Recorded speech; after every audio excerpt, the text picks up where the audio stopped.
Good afternoon to all, and welcome again to Tell Me Over Coffee. Our guest of today was born in a family of fashion photographers turned commercial directors. He grew up forced to work as a free child labor on film sets and fashion photo shoots. His only pay being a unique and privileged experience along the way, or that is what he was told. His only way to escape this modern era slavery was to break from his family, move away from the sets, and dive into the computer, beginning a VFX career in London in the early 90s. Later moving to Barcelona with his wife to form a base and freelance around the world during the 2000s. He moved to New York with his wife and children to work as a VFX supervisor in the mid-2010. Before finally overcoming childhood traumas and stepping himself into directing. His scaring upbringing combined his VFX experience brings out a non-nonsense and down-to-earth attitude. Needless to say, his directional approach is unique. From 1993 to 2017, he worked freelance as head of computer graphics, VFX artist, and supervisor for many well-known companies in Barcelona, Madrid, London, New York City, Chennai, Hamburg, Istanbul, LA, being The Mill, one of the companies he freelanced for the most. He is known for his work for important brands such as Nike, Chanel No. 5, FedEx, AT&T, Wrigley's, Pepsi, Gatorade, FIFA World Cup 2014, Pepsi, ESPN, NASCAR, Samsung, Audi, Chevrolet, Herbalife, Bud Light Platinum, Mercedes-Benz, Ford Fusion, Panasonic, Mitsubishi Invisible, Skoda Tour, France 2008, Yamaha, Sony, PlayStation, NBA, United Airlines, amongst others. He has worked alongside with notable directors such as Jon Favreau, Iron Man 1, 2, 3, Chef, Cowboys and Aliens, Baz Luhrmann, Great Gatsby, Moulin Rouge, and Oliver Stone. It is not until 2017 that he settles down in New York and starts working full-time in directing for Mill Plus, which is the Mill's production arm. He has directed commercials for Nissan, HP, War Child, Canvas Furniture, Vermont Castings, Jig Peanut Butter, and Along, etc. He has been nominated in several occasions and has been awarded in many other ones, such as the Cannes Bronze Lion for Best Video in Assos Urban Tour, amongst others. Although he doesn't like flattery, I'm going to read what The Mill says about him on their website. Andrés is a CG master turned director, and his skills are often applied to some of the Mill's most detailed visual pieces. His unconstrained yet simple style is nicely represented by his dream for the future of living life on a sailing boat, going where the wind takes him on an impeccably well-built structure. In visual effects in film, he is known for Swallowed, Carol, King of Thieves, and Dam Busters. After directing commercials for some years, as well as collaborating in fiction projects as VFX, he decides to create Trafalgar 42 Films, a film production company and a VFX production service both in the US and internationally. This is when he decides to take a leap in directing film. Along with his wife, Joaquina Lopez, they screenwrite their first short film, The Cake. And against all odds, they shoot it in Barcelona during COVID-19. Andrés Egiguren, Ongi Etorri. Eskerrik asko, Chemos. Well, for all of you who are watching this, I have had the immense pleasure and honor to work alongside Andrés in The Cake. And I hope it's not going to be the first or the last time. Hopefully not. Pleasure's been ours. So thank you so much for that introduction. I know it's a little bit of a mouthful, all that VFX gibbery Yeah. up and down. For me, it was just, Yeah, and you have to be kind of familiar with some of the terms and a lot of the people, because it means a lot to people in the industry, but it doesn't mean anything to general public. So yeah, thank you for having me. my pleasure, as always. Now, let's start. As I said in your presentation, your childhood wasn't the usual one for, like for any child. I There mean, was, obviously, that's a little bit of it's a bit of a joke. I mean, that introduction is not meant to be taken seriously to the letter. My childhood was a lot of fun, actually. My parents had an unusual profession by my friends' standards, and we spent a lot of time since very, very early age, me and my brother helping on anything. I mean, just holding a bounce card, holding this, carrying boxes, setting up tripods, loading cameras. It was film back then. So yeah, I mean, it was a lot of fun. The only thing I could say is that my parents were fairly well known in the industry. Actually very, very well known in the 70s and 80s. And it was basically around the time where, what do you want to do when you grow up, you know? So there was a little bit of a pressure that if I chose to go directing, I was going to be a little bit like the El Hijo de la Pantoja. You know, there's always this kind of, oh, your parents are so-and-so, therefore you got this chance. And at that time in the 90s, it came this opportunity of computer graphics, which nobody knew what it was or what it was useful for. But it was literally, if you look at it, it's like filmmaking. With the added advantage that you do everything. You make the characters, you put the light, which is something I like a lot. You move the camera, you play with the timing, so you basically do a bit of everything. So it's literally like doing a stop motion animation or traditional animation, but in a computer. So you have a lot more control. And another thing that it was kind of clear, Spain was going to be a little bit hard for me to, I mean, it was hard. It was going to be easy because of my parents' connections. And at the same time, it was going to be hard because I'm always going to be looked down as, oh, you're the son of so-and-so. And compared, And compared. So I moved to London. And that's where I started. My first job was in London. I have to admit that it was because of my father's connection, because they were clients. And how I got into the industry was because it was at different times. I pretended that I was representing my parents for a job and that they were looking for a post house, a VFX house to do certain part of a job. And then once I was in, I said, actually, can I have a job? You know? And I ended up in a place where, you know, they took me in, and the rest is history, as they say. But I got very, very lucky. Also, yeah, but there's one thing that you have to agree, which is that if your parents, if they were not in the artistic industry, if they were, I don't know, a lawyer and a doctor, maybe you wouldn't be where you are now. No, of course not. I mean, who knows? But it's a lot easier. I mean, I was a terrible student. So in a way, my parents and my mom, I remember my mom saying, look, all the parents pay the university to their kids. We basically funding you to be in London for a year, you know, which is pretty much the same cost as paying someone to go to university for a while.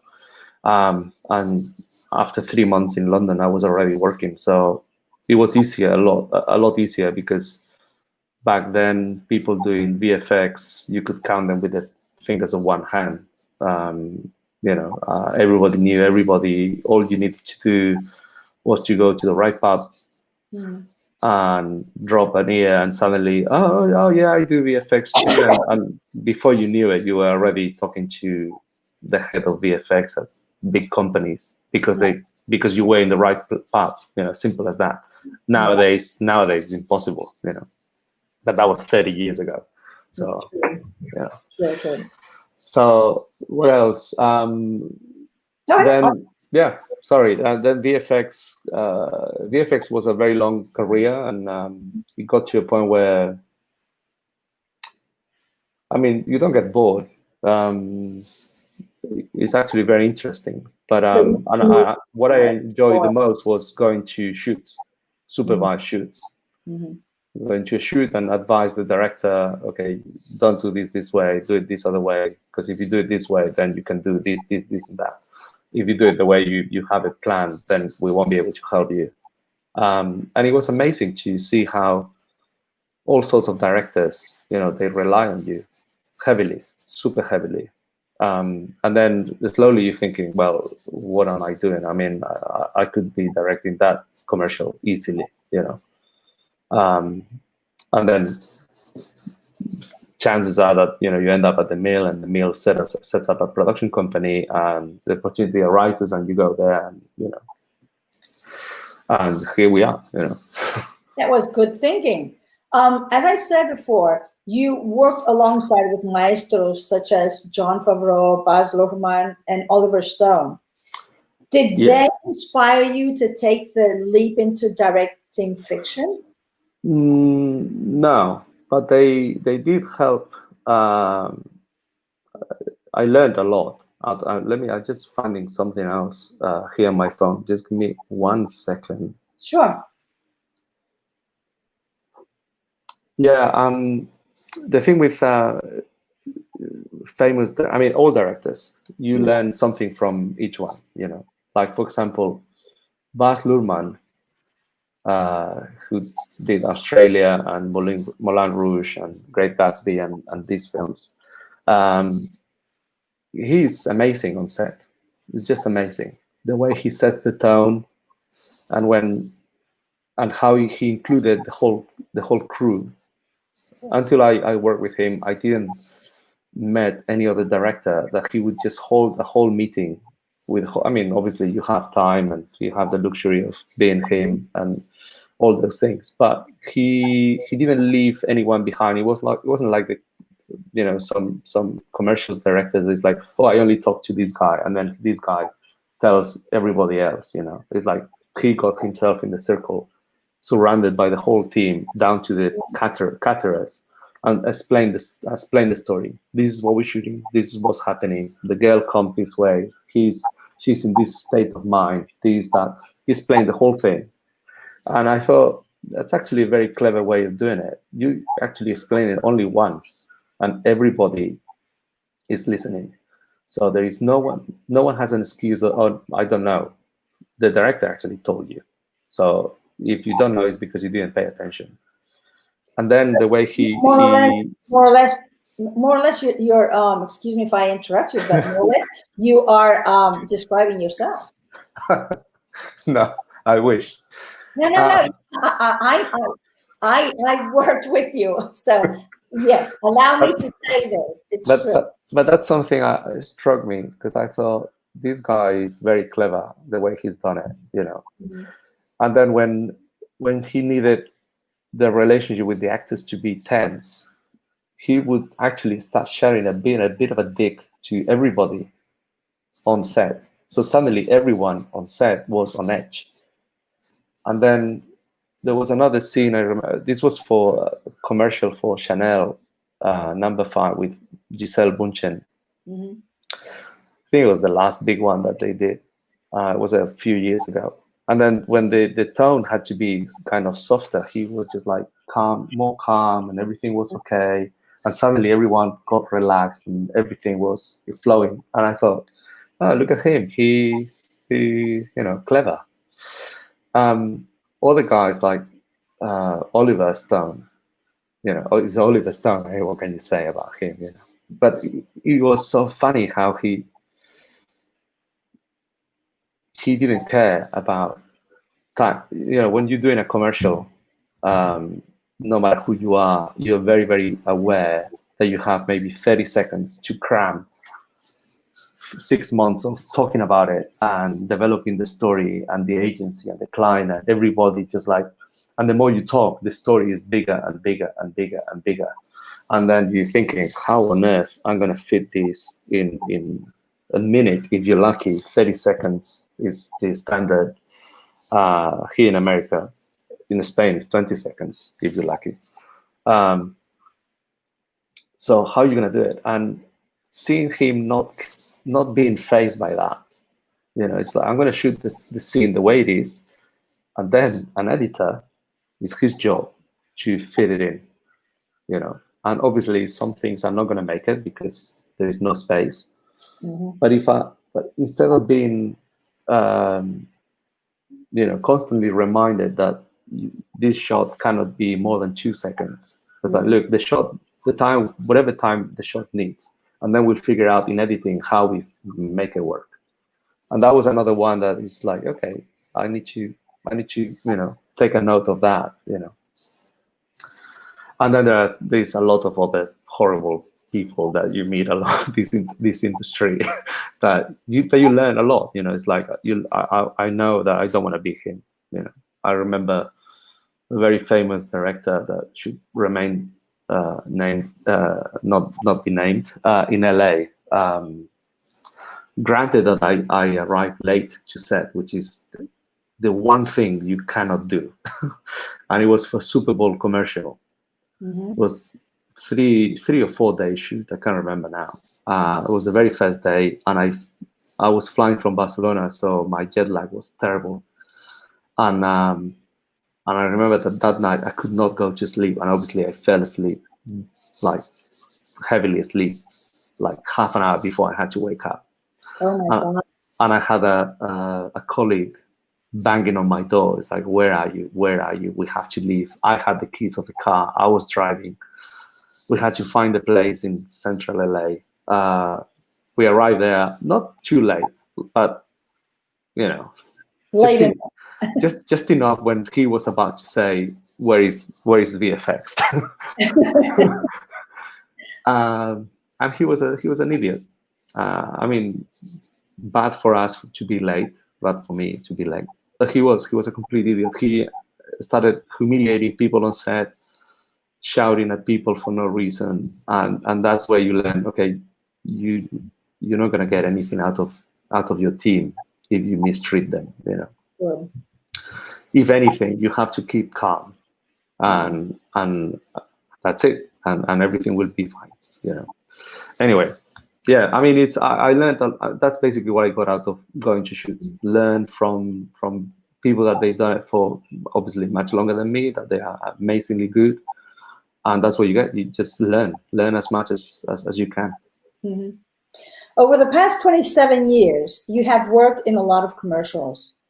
When and what made you decide it was time to set free your hidden dream of directing and screenwriting fiction? Well, whole directing is one thing, and the fiction part is another. Directing was out of seeing what I was seeing every day. You know, mm-hmm. It's like you get someone. You have to think that 27 years ago I was 20, mm-hmm. So I was basically the young person at any company that I was working. So my vision was like, okay, I'm learning. I'm sitting around. I'm the last, el último mono. Yeah. So I wouldn't say anything. I was just like, but you keep seeing things, you keep seeing mistakes, you keep seeing things that I would have done this better.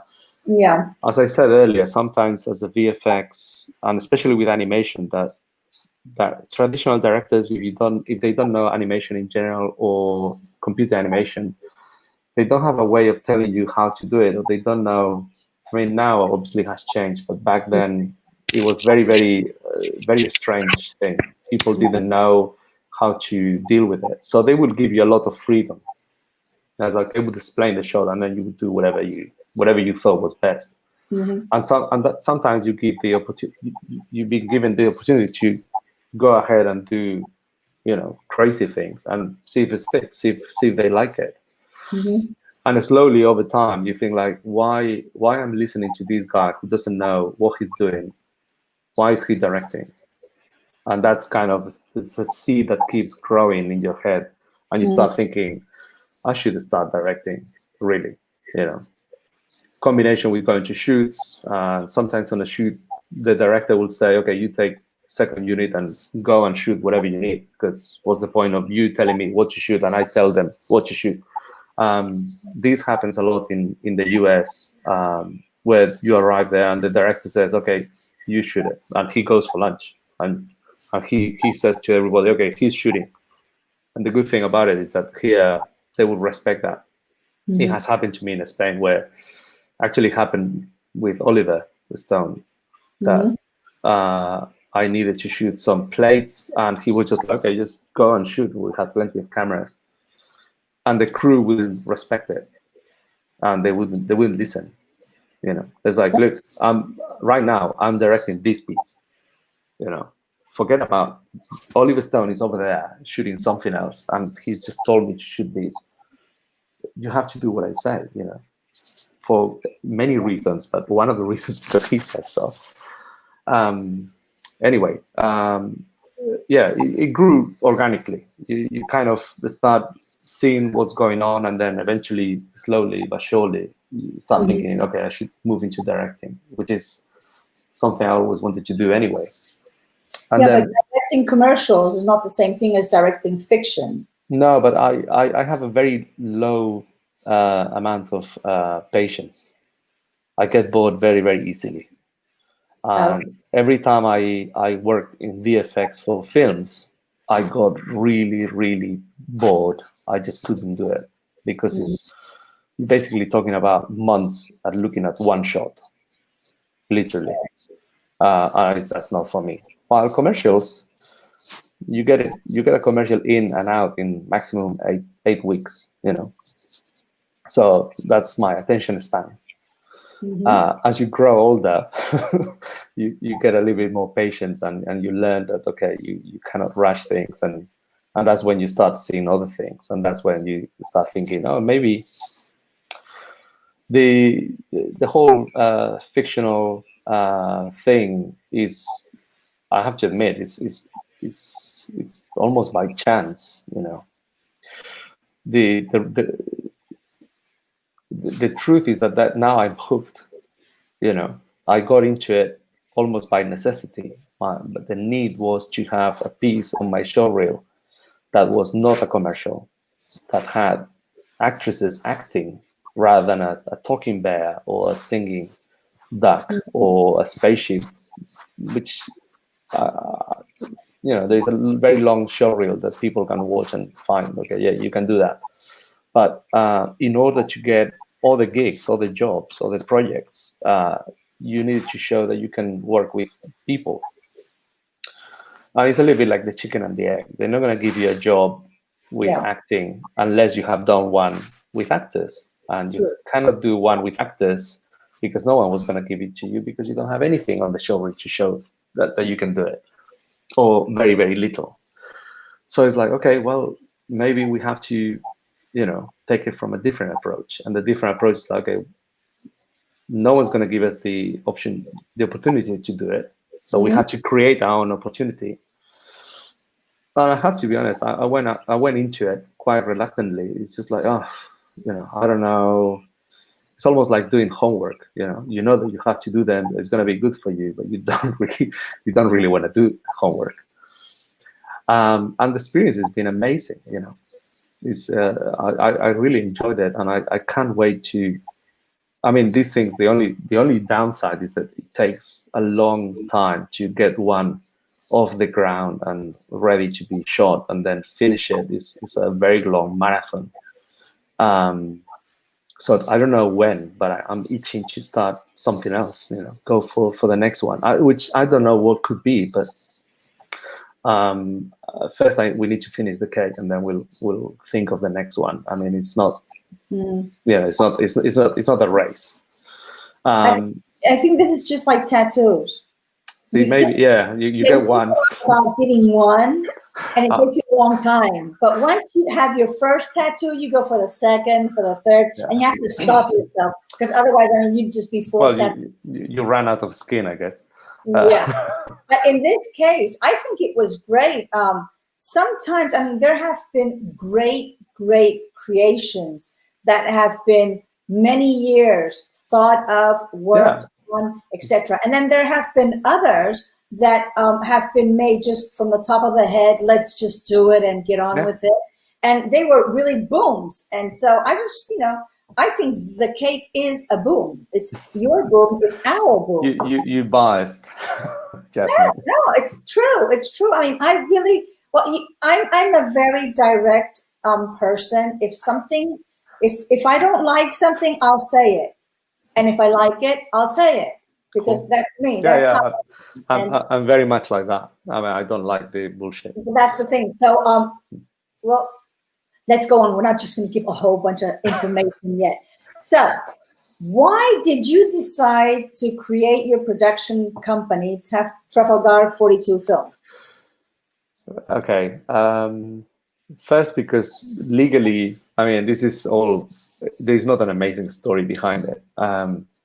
Legally, you need to have a limited company in order to protect yourself for when you do a production. So there is a legal requirement or an advice. You've been advised basically, like, don't just set up an LLC and do it through that. But you're talking about the UK and the States, not Spain. I'm talking the States, which is where I'm based. Yeah, so, because in Spain, I don't think you need a production company to do. But you know how they are. The Americans are. They everything's a little bit. Yeah. Like in the movies. So the truth is that once you set it up, it's like, well, what are you gonna do? You're just gonna set up just for one show and then kill it? Might as well just use it. No, you already done the boring whole process of setting up a company, taxes and all that kind of horrible thing, and insurance and whatnot. So let's say that we have another project in next year. Well, so for me, it makes total sense that it's the same company that does it. Yeah. So we'll see what the future holds. I mean, the only anecdote about Trafalgar 42 is that it's my address in Barcelona. But I mean, I assume it means a lot to you because you use that same address for your production company. Yeah, I mean, it's. I could have used something else, but it is. I mean, it has silly sentimental value in terms of it's our address in Barcelona for me and Joaquina, and it's where the kids were born and all those things, And it's just like, it's not my parents' place, it's not Joaquina's parents' place, it's actually ours. It's our place. Therefore, it just came naturally as Trafalgar 42. That's quite nice. So now everybody knows where I live, where I used to live. As I said, I have had the honor to be not only part of your opera prima as fiction, The Cake, as film director, but also to be directed by you, which was really a piece of cake. When does this? Oh, don't worry, I can be mean if you're mean. I can be really mean too. Sure. When does this short firstly comes to life in paper, and what's the goal for this film? So it's actually an original idea by Joaquina. And it started, again, necessity is the mother of, of everything in this world. And it came a little bit of getting a lot of no's when you get a script for a commercial, which is, have in mind that my career is still very much focused on commercials, unless we triumph with The Cake and suddenly, we shift completely. And there was what happened, you know that. Well, you'll be the first one to know. um, but we started to get way too many no's. Oh, he cannot do, as I said, directing actors. He cannot tell a story that is not special effects. And it's like, okay, well, it's almost like, okay, let's prove that we can do something that is not. And I say we because Joaquin is 100% part of this, not just the short film or writing, but the whole project of life, if you like. So it started about a year ago, maybe even a little bit earlier than that. And it much smaller than what we did. There originally was only one actress inside the cubicle hearing someone outside talking about killing someone else, and how she would react to, would she make herself known that she heard everything? Would she just like be petrified? And then you start, turn it around and you keep going back to it, and you realize, okay, well, how they got there, what's the relationship between them? Are they in a public toilet, or is like an airport or anything like that, or is in an office? And then it gets to a point where it's like, okay, well, maybe we can actually do it, because obviously you don't set yourself up, oh, I'm going to make a film, just like that. Things start very slow, very small, and then at one point, one night you say, maybe we can shoot it. Well, then you start looking at it differently. You start thinking, how can we shoot it without, going crazy? And is this something we can fund ourselves? Is this something we can take on without needing a incredible crew? A lot of money behind. So the story gets modified also depending on what you can do and what you cannot do. So we kept developing it to the point where it's like, okay, well, let's shoot it. We were going to shoot it in New York, and the story was slightly different. There was, the supporting characters went there, and then COVID hit. So to be honest, we thought that that's it. At least another year before we even think about doing this. So that's how it evolved. It didn't evolve like, oh, let's sit down and write something that we can shoot, in the next month or 2 months. I mean, to be honest, writing the script, once you have everything more or less in your head, is relatively quick. Dialogues and, obviously it's a simple short film, so you can keep pretty much everything in your head. Oh, she said this, therefore this goes here and this goes over there, and all those kind of things. But yeah, I mean, it started very small and grew over time. I think if there is a second one, or if there are more, I think that the process would be vastly different. Mainly because you already done one, and you know so much more about what you can, what you cannot do. There will be needs to do something completely different. I don't know. To be honest, I don't know what we would. I would love that. I would love it if there was another one, a second part, something else. I don't know.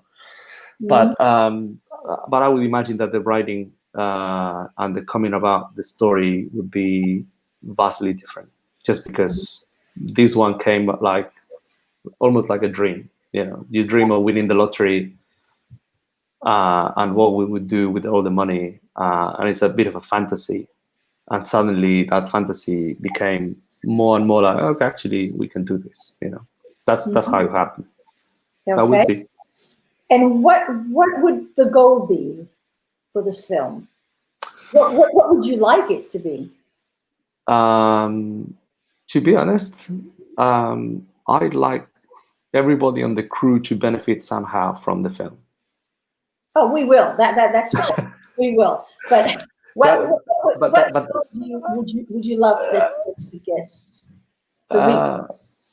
But what do you mean, like going to festivals or Well, things I mean, like that? obviously it's going to go to festivals, isn't it? Yes, yes. We actually in discussions with Nano Films, the production company, um, about a calendar and what festivals and which ones are interesting and which are not. Okay. So which this literally happening this week, so it's very, very recent. Ideally, yes. I mean, I wish that it does well, it does good, and everybody gets some sort of benefit out of it. Me personally, I mean, more work in a way. I mean, you get the satisfaction of having done something that once you come this far, you realize that it's like building a house. Sounds, oh yeah, we put 4 walls and a roof and it'll be fine, and then you realize that, oh my god, the amount of work is insane, you know. And it's not like I was a plumber, nothing against the plumbers, and suddenly I decide to do a feature film, you know, a short film, and then I find out, oh my god, this is not what I expected. I mean, been in the industry long enough to know that it was going to be a lot of work, but still, even with all the experience, it's an eye opener. You know, it's like, okay, this is but it wasn't an impossible work. It wasn't an impossible job to do. You know, when you don't know, ignorance is bliss. You know. No, true. So you just now I realize how naive we were when we were gonna shoot it in New York. You know, and now I'm aware how naive I was when talking to Gabby and Fernando. They said, okay, yeah, let's go ahead, let's do it. And I thought, okay, yeah, sure, it'll be fine, you know. And then you go through the process, like, oh my god, I mean, this is crazy. But yeah, I mean, it's been amazing, as I said many times. It's just like I still have to pinch myself, you know. So I was thinking that maybe, well, I don't know, maybe I'm pushing you too much, but maybe the goal for this short film, for your opera prima, is a feature film. That's son palabras mayores. No, they're not that mayores. It's just wanting it. You wanted to do something. At first, you just thought of, okay, let's get myself out there and do something to prove these people that I can do this. And then all of a sudden, you say, okay, I'm going to start doing this. And then you say, okay, we're going to do it, but we're going to do it this way. And then all of a sudden, you're here in Barcelona. You say, okay, well now, okay, we're going to do it, and we're going to do it this way. I know what you mean. I mean, it would be silly if this ends up in a draw somewhere and nothing comes out of it. But thinking of a feature film is a little bit like, okay, hold your horses, calm down. Yes, it will be amazing. But I always been, everybody calls me grumpy. And I have a friend who always tells me, you're a realist, you know, and people don't like to hear the truth. Therefore, they mistake the truth by being grumpy. So I don't want to let myself believe that there is the possibility that a feature film might come out of it. I mean, it would be silly for me to say, no, I don't want it. I would love to do a feature film. I would love to suddenly, you know, go into something, you know, so something like a feature film can come out of the short film. I think it's amazing. I mean, there's always a 50-50. No, it's not 50-50. I mean, you have to keep your foot, you know, on the ground and realize that if a short film is this hard to do, a feature film is a lot harder. Not that I'm shying away from the work. I mean, that's not the problem. But there is a lot of elements that have to come into play, and everything has to slot into the right place for, you know, for the next round. And then the next round, there's even more pieces that they have to come. You know, it's not as simple as, oh yeah, we'll go and do a feature film. You know? Definitely, it's not simple. It's not a piece of cake. It's not a piece of cake. It's not a piece of cake. And you can do a feature film in many ways. I mean, you can get your iPhone and shoot a feature film yourself. Yeah. Mm-hmm. I have this horrible career that prevents me from doing that because,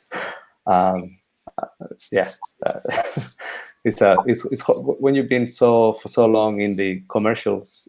Commercials are crazy in terms of detail, in terms of how everything looks. Everything's manicured, everything is art directed, everything has been gone through many opinions and many views and debated, and there is nothing left to chance, which is good in terms of visually what it comes out of it is pristine, but it loses a little bit of the spontaneity that you can get maybe on something like The Cake or a short film or a feature film, where you can allow for other things to come into play and it becomes something a little bit fresher than something so restricted as a commercial. Me, myself, I think that I have way too much of an influence from commercials, and I would not be able to just pick up the phone and start doing a feature film, even though it's probably the right way of doing it. But so I don't know. I think it's going to be. I think it's a little bit like winning the lottery. You know, it's something that you like to fantasize about it, but you don't want to even think for a minute that it might actually be for real. We'll see what happens. I mean, let's finish this one first. But yeah, I would definitely love for something. If look, to be honest, let's gun for another short film before we, let's learn to walk before we can run. True. Well, I'll always be there pushing you anyway, so. Of course you will. Okay, so following question is, will there be a premiere? And if so, when and where? So there is going to be a premiere at the end of November, I believe. I talked with Fernando and Gabi briefly about 3 weeks ago. And Nanu has worked on another 2 short films this year. They produced another 2 short films. And I know that they want to do, I don't think it's a premiere as a world premiere or anything like that. I mean, there is a lot of layers and I don't know. I mean, the whole distribution thing is kind of escapes me. But there is going to be, I believe, a showing at the cinema at the end of November in Barcelona. Okay. I don't know exactly if it's the last weekend of November. Probably it is. Around those dates. And I just don't know the details yet. I know that Fernando and Gabi called me and saying, hey, when are you going to have it? Because we would like to present to the media or present and obviously invite everybody from all the crews to attend and to see it on the big screen at the cinema before the year ends. And they were pushing me to do it mid-November, and I just said, look, maybe it can be done by first week of November, but just to be on the safe side, let's say end of November. But we're talking about media and crew. I believe so. Yeah, because it's going to be. It can't go to certain festivals. No, the actual premiere is going to be at a festival. But we literally today I got a list of festivals, and I don't know which one it's going to be. I have to have a chat with Nano Films tomorrow at 4 p.m. Okay, that sounds cool. Well, looking very forward to it. I'll let you know. I mean, obviously you'll get an invite for the cinema thing. We are thinking that we might actually take a flight and go if it happens. We'll see, because if I have to fly, do 15 days of quarantine in Spain, go to the cinema, watch my short film, jump on a plane and do another 15 days of quarantine when I hit back New York, it might be a little bit too taxing, but we'll see. We'll see. I mean, from here till November, things might change. We'll see. Okay. As I said, I assume it will be touring in festivals. because a lot of people are asking me, where can we see it? I said, well, first it has to go through festivals. I don't know how long it's going to be turning around for festivals, but then afterwards, when will we be able to see it and where? We haven't. I don't know. Again, I'm so sorry. I mean, obviously, once it's gone through the festival tour, which it is a year. It is, yeah, there are yearlies and then the bi-yearly. But will it be shown afterwards in the website? Yeah, of course. I mean, once it's free to air, it'll be Okay. available on the website, or I mean, we'll make it available. That's for sure. Okay. But I don't know. I mean, it might be the case that I don't know, by summer next year we can start. It's free for everyone to download and watch it. Unless I don't know, unless someone buys it and puts it on Netflix. I don't know. Now that you have shot your first fiction film after having directed commercials, what's your favorite, commercials or your experience in fiction film? That's like saying which of your two kids is your favorite. No. The thing is that fiction is new and exciting, and haven't done it before. Therefore, it's like the new toy. Okay. And commercials is an old. That's my daughter. They both good. I think that if you're lucky, you can strike a balance between doing a bunch of commercials and then maybe one nice fictional project a year. That would be amazing.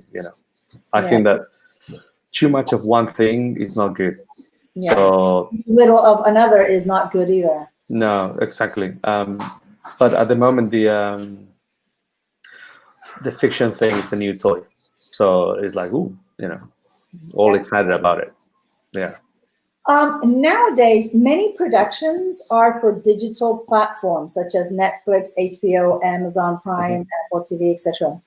Do you think that this is the future of our present theaters? I think so. But I think that instead of fighting it, if I were the owner of a cinema, of a theater, and I'm sure that there are many legal reasons why you cannot do this, but talk to Netflix. I mean, maybe Netflix doesn't want to do it, or Amazon Prime doesn't want to do it, or Hulu doesn't want to do it. I mean, any of these platforms, they don't want to do it. But do the premiere on cinemas, so people actually go and see the premiere of the Stranger Things or whatever it is in a big screen.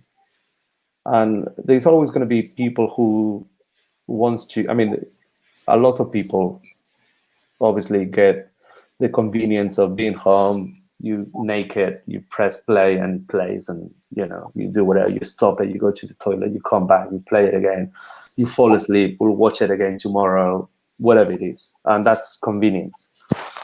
But maybe if you have a cinema, you say, okay, instead of opening it at 7 p.m. and only have showings at 7, at 9, and at 11, you open it at noon, and you have these shows, which are arguably as good as any film, and say, okay, this week we're gonna, or the next 2 weeks at 2 p.m. we're gonna show one episode of this series. Every day one episode, and in 10 days we'll see the whole season. And that's at 2, and then at 3 we'll watch another one, and then at 4 we'll watch, and keep the cinema open, and keep people. And then I don't know, maybe that makes cinema a little bit more affordable because it's constantly running, constantly being used. At the moment, it seems like a huge waste that cinemas are closed. I mean, not.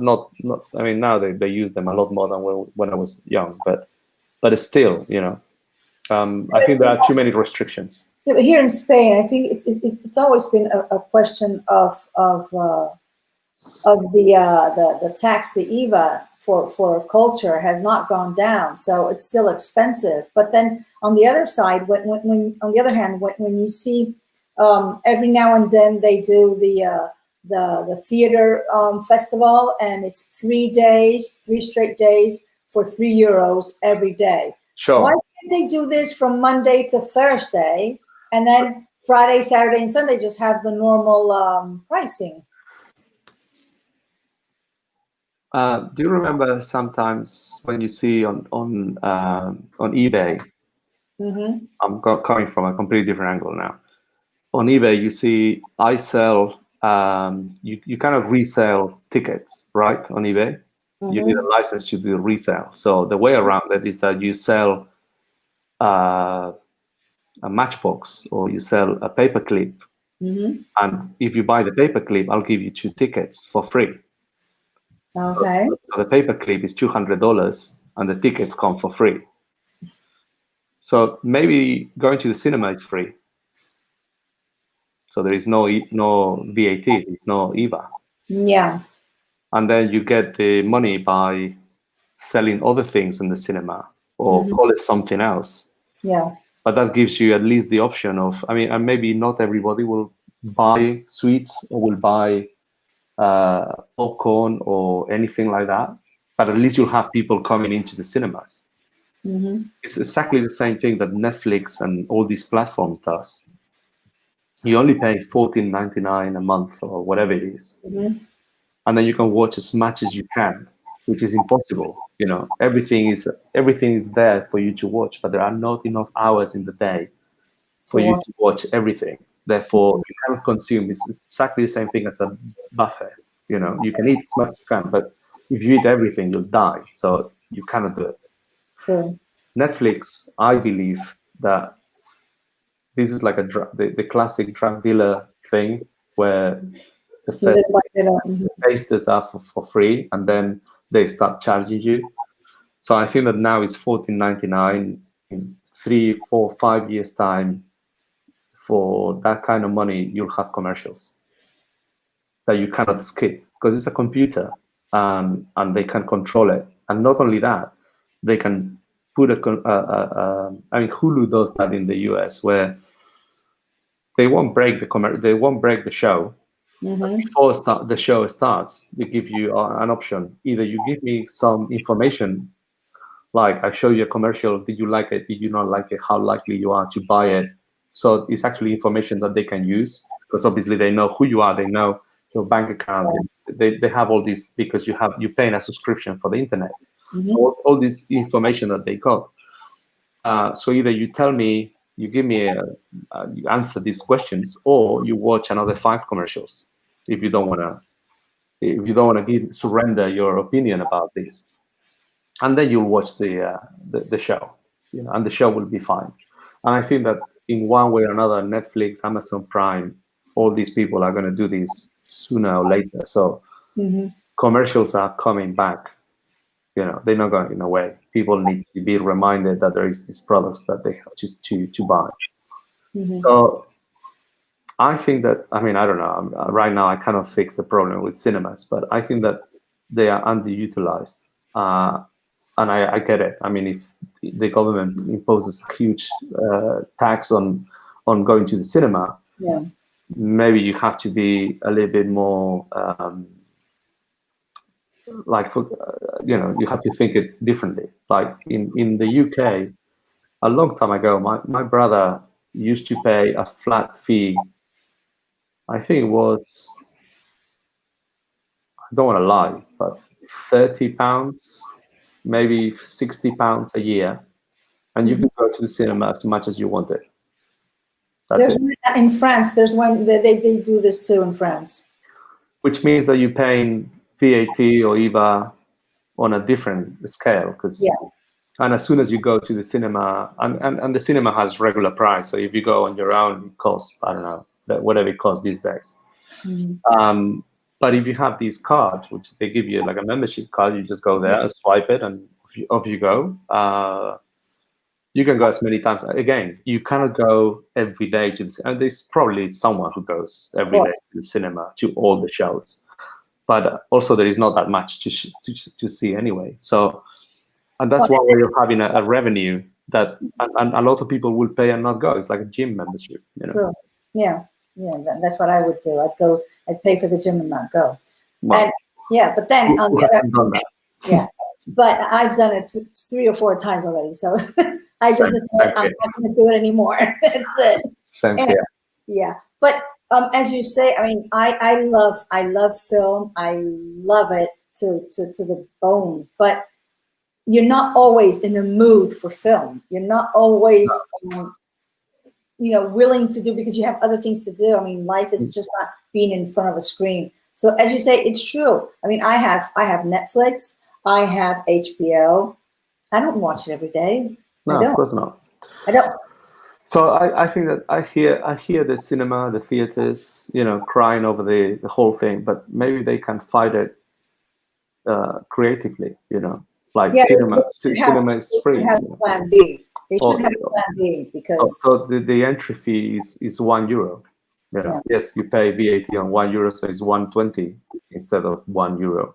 So Yeah. it suddenly becomes a lot more affordable. But then maybe you charge other things, or you offer other things. Yeah, but for instance, is like I said, we have these famous 3 days in a row that they are $290. Well, if you can do this for 3 days, why can't you do it from Monday to Thursday, and then Friday, Saturday, and Sunday just charge the normal fee? I think people would go more to the cinema. Yeah, I mean, when I was a kid, I don't know if they did. I mean, I'm so detached from all this, but it used to be El Día del Espectador. Oh, it still is. It's on Wednesdays. Yeah, it used to be Tuesday or Wednesday. But now they just take off €1. So I mean, for €1, you're really not. You're not making the effort to go on a Wednesday. Yeah, that's it. Yeah. So I think that there are. I mean, I don't want to criticize or anything, but sometimes they come across the cinema owners as a little bit like the good old days. Like, well, those are not coming back. So instead of crying over, I cannot live out of. Maybe you have to do other things. I mean, why do you have the cinema closed until the afternoon? Maybe you can do other things. But like you say, you could do so many things. I mean, for instance, the usual matinee, it doesn't exist anymore. Not in Spain. Here it does, because people have crazy hours. But on the other hand, you could do, for instance, we have these. Well, it's just like in the States. We have these huge theaters with about 17, 18, how you call it, projection rooms, screens. Why don't they just, I mean, there's 18? Why don't you choose 2 and you do classic films? Yeah, I mean, you could have another one and just do films in original versions. I mean, not subtitled, not dubbed, so people can go and see them there. I mean, there's so many things you can do. That's the whole other thing. I mean, dubbed films should be banned. Yeah. That's a different discussion. I think that they're not utilized as best as they could. Cinemas, classics for sure. You should have classics in the morning from 9 a.m. until noon or something like that. A couple of classics showing on loop almost. Yeah. Which works also as culture, as education. You have to learn about these things. Not only that, I mean, with so many short films, so many independent short films, so many independent films, I mean, they have enough material to be able to screen it. And I don't know, I just don't know why they don't do it. It's just, because they've become a bit lazy and they just want it the easy way. Well, you have to keep the place clean. You have to keep everything tidy. That's a lot of safety measures. I'm sure that, at the moment it's a very naive kind of, I have a solution for how to fix the whole cinema situation. And I'm sure there are many reasons why it makes it incredibly expensive to keep the place open. But there has to be a way. There has to be a way. There has to be a way. Last year, I presented how they closed down one of the huge ones with 18 screens, and they just had to close it because they weren't working anymore. It's sad. It's sad to see this. I mean, Well, status in the theater go down because no one goes to see plays. It's the same thing. It's just sad. well, yeah. I mean, I think that people change. People now suddenly have the convenience of watching it at home, so they don't make the effort. Cinemas are no longer in cities; they are in the suburbs or in a shopping mall, which I just think that is the worst thing ever. So there's no this convenience of let's go to the cinema and then we'll do dinner or we'll go for a drink or something that is centric in a town. You have to get the car, you have to go. It's like, I don't know, I don't like it. Then I mean, you're saying we've become lazy. yeah, a lot, completely, super lazy. These days, society has become a sloth, you know. Because it's like you say, I mean, it's a family thing or a friend thing to say, hey guys, we're gonna go see a movie and then we're gonna go have dinner. I mean, when we were kids, you would go to the showing at the 7 p.m., which means that you leave like at 8:30, 8:45, which is perfect time to go for dinner, you know, or and then drinks or something, or you could go for dinner and then you go to the 10, you go to the 10:30 and then you go do drinks. Huh. And then the kids ones, it was at 5 or 3 or 4, something like that. Yeah. So I don't know. I mean, but then for me, the killer is that people have a remote control and they can watch anything. You have a computer, you have YouTube, you have, you know, it's everything is. Yeah, but it's really creating an individual society in every home. Yeah. Because since, as I said, I have Netflix. We have 4 accounts. My son and I, we don't watch the same film. No, He's in his room, yeah. Everybody's I'm watching in the living room, and we each watch something. So Yeah. it's we're becoming very individualistic, and it's extremely sad. it is. Okay, I'm not. Let's get rid of this now. Okay, in what language do you consider that your creations would work best? Language, English, Spanish? Depending on what the story is, I would say I wouldn't shy away from doing something in Spanish or in Basque or in Catalan for that matter. But for instance, the cake, maybe it wouldn't have worked in Spanish. Exactly. So that's why, I mean, first because it was based in New York and all those things. So, and it doesn't matter. I mean, in New York, you can base it in Spanish perfectly fine. I mean, I just came back from a doctor's appointment and everybody was speaking Spanish and I was the only one speaking English. It's like, okay, this is weird. It depends on the story and depends on what it is. I think that it would be silly. And this kind of ties with dubbing films, you know. Suddenly you see Superman talking Spanish. It's like, what on earth, you know?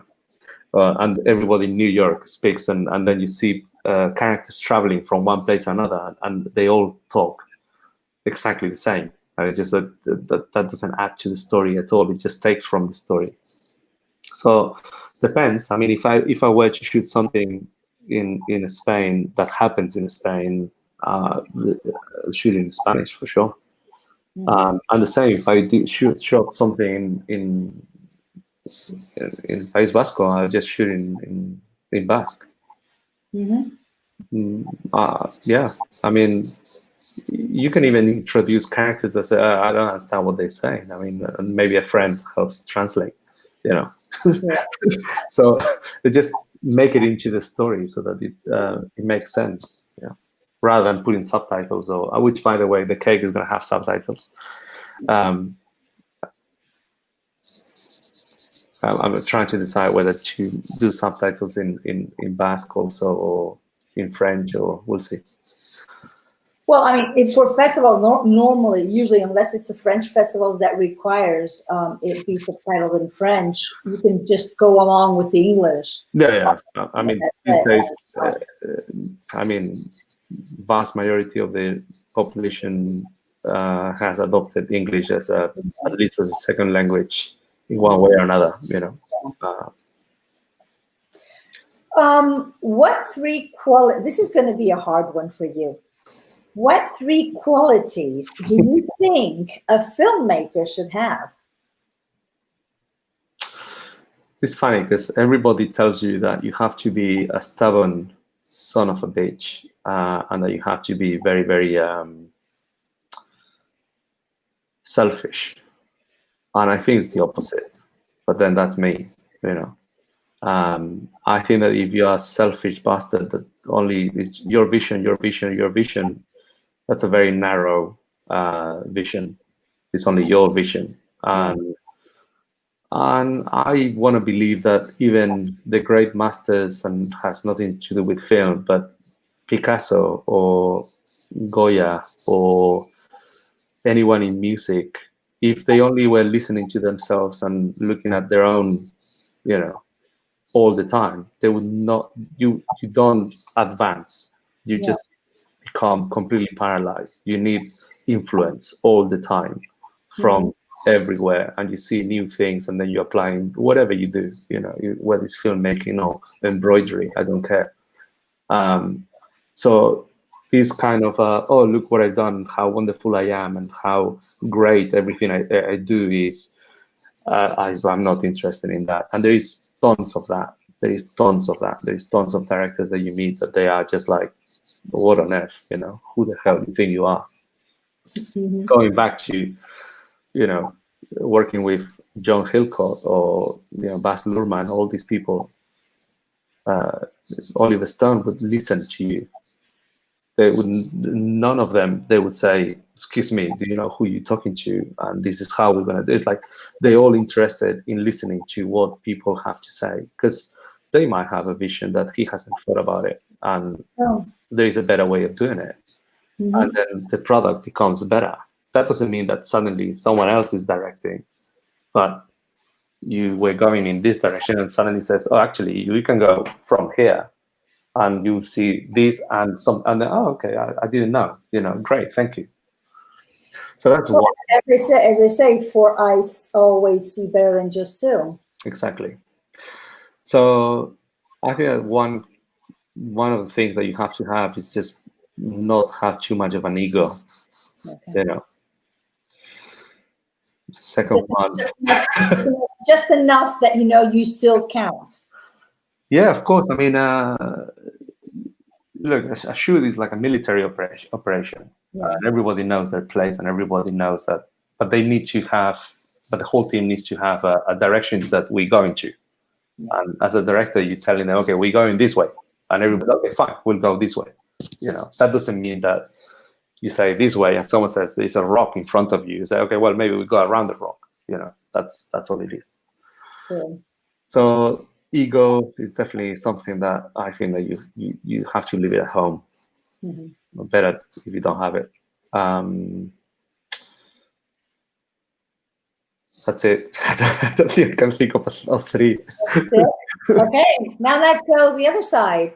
What 3 qualities do you think an actor should have? I think a difficult thing for an actor, I mean, is that they have to become that character somehow. And I don't like, for example, when the script says, you know, this sentence. It's like, well, every person is different. And we did it a little bit with The Cake, where it's like, read it however it comes out, you know, out of your head, because then it will sound a lot better. It will sound more natural. More natural. So you have to become this character, but at the same time, it has to be you, because if you force yourself to be this character as is reading a piece of paper, it's not going to sound natural. So I think that that's something that is extremely difficult. I really admire from actors and actresses that they can do that. I think that that's crazy. The other one, I think that you have to bring something to the table. You know, you have to be add something, and there should be room at the shoot, and you know, to bring something that, you know, again, I didn't see, the scriptwriter didn't see, but maybe out of your own experiences, you bring something that you know, it's not only valid, but just makes the whole character richer, you know.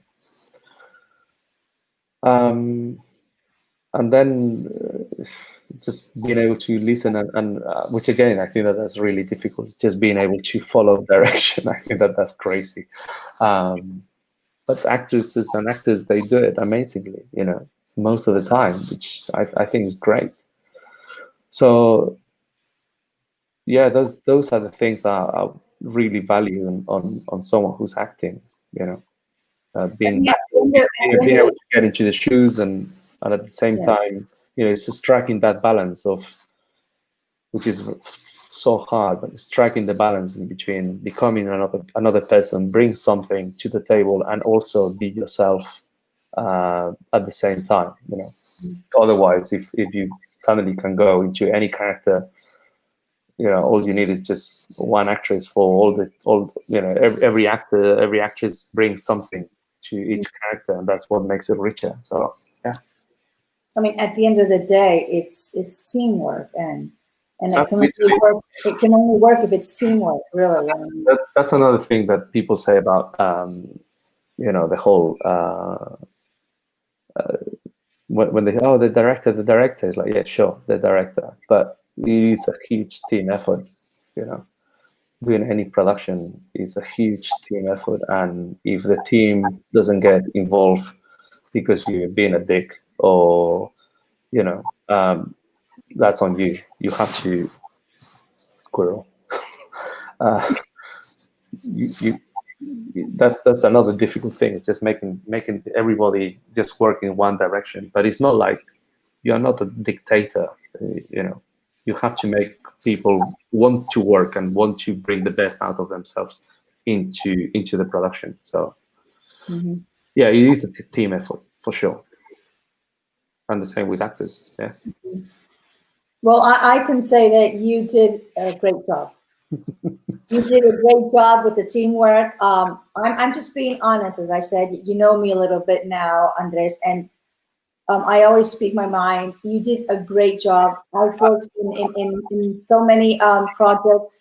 I've never felt the way I felt working in this one with the team. The team was absolutely amazing. Every single person of the team, from the smallest to the biggest, it was just really amazing. I loved it. And I mean, if tomorrow Nano Films and Vagabond and you and whoever say, hey, we have another thing going on, I'm there. I mean, just wait for me until I get there from Castellón, but I'm there. I mean, it's really a pleasure. It's hard work. It is hard work, but you were there. When it's teamwork, it's not that hard. You were there, and you know that we did some crazy hours. Tell me about it. Tell me about it. I was waiting an hour for someone to come pick me up. Yeah, so it was amazing. You know, because people were very tired. There was a lot of hours. You're trying to cram a lot of footage in only 2 days of shooting. Usually you would shoot this at least in 4 days. Yes. At least in 4 days. And amazingly, no one was angry. There was very little shouting.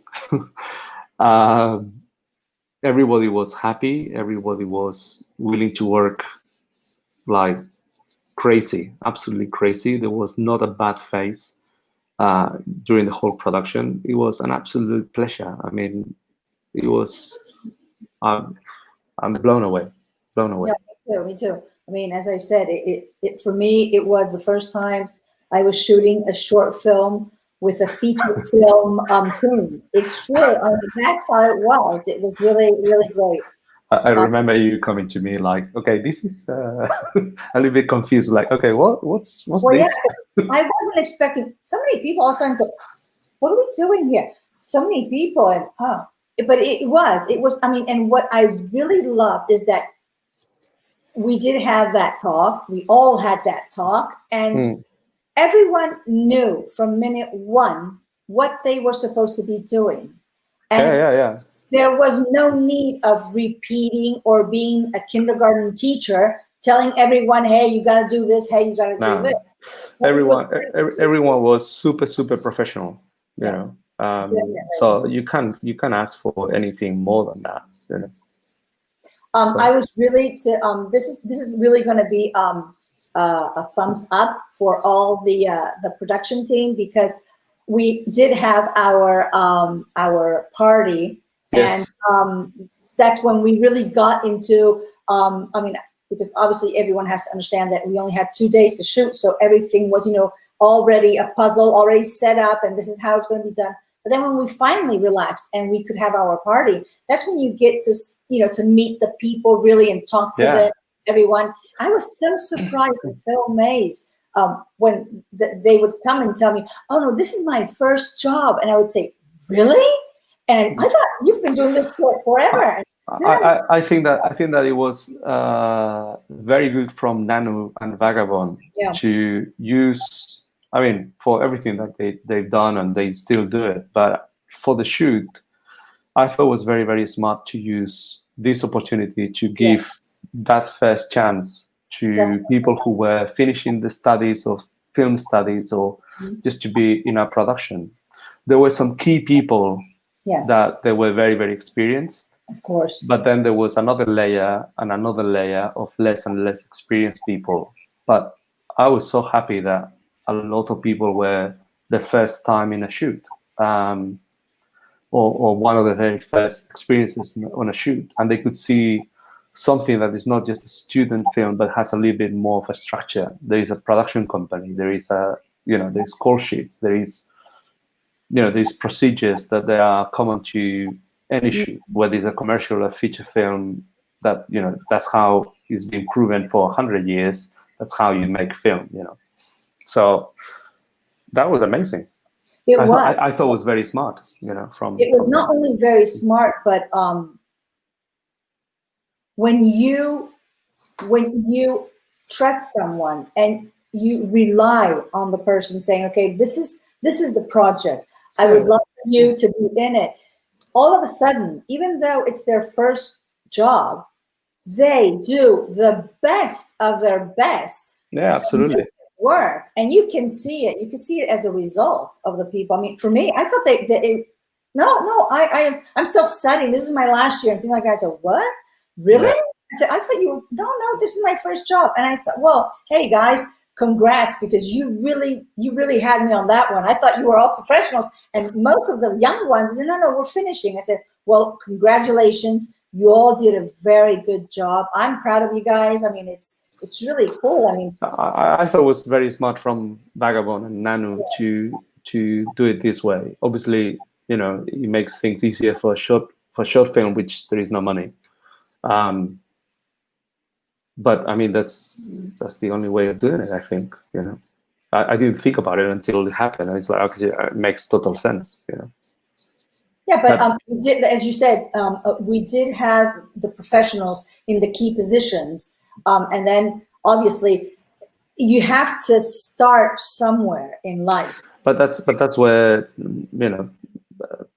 an experienced production company does for you. Vagabond now is shooting a feature film for the States, and they are in Almeria.